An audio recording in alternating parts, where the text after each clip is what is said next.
بسم الله الرحمن الرحیم.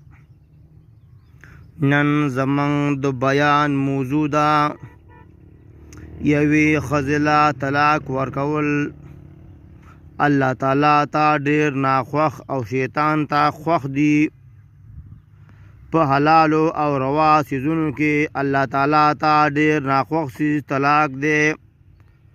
یو حدیث کې راځي اگر کدا حدیث سنتن ضعیف دی خو معنی صحیح ده.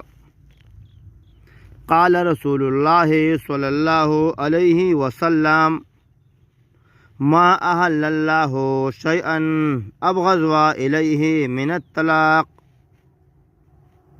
رسول الله صلی الله علیه و آله وسلم فرمایلی دی الله تعالی ته په حلالو څیزونو کې د طلاق نه ناخوښ څیز نشته.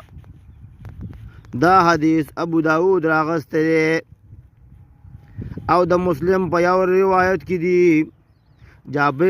جابر رضی الله تعالی عنہ فرمایي رسول الله صلی الله علیه و آله وسلم فرمایلی دی شیطان خپل تخت په اوبو یعنی سمندر باندې و اچوي بیا خپل لښکرې لیږي او په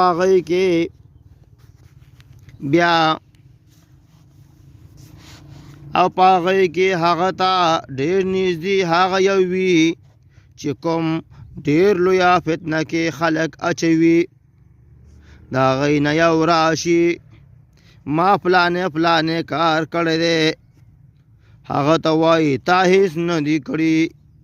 بیا د هغې نه بل راشي هغه وایي زه چې چا سره وم ما پرې نه ښودو تر دې چې د هغه او د هغه د بیبي میاس کې مې جدایي راوستله. رسول الله صلی الله علیه وسلم فرمایي نو دغه وخت یو ځان ته رانږدې کړي او ورته وایي ته ټولو نه ښې. آمش وایي زما خیال دی چې هغه وخت ابو سفیان وویل چې هغه ځان ته راغاړې باسي یعنی غاړه تر غاړه شي. نو د حدیث نه معلومه شوه چې د یوې ښځې جدا کېدل د خپل خاوند نه په دې باندې شیطان ډېر زیات خوشحالیږي. الله تعالی دې زموږ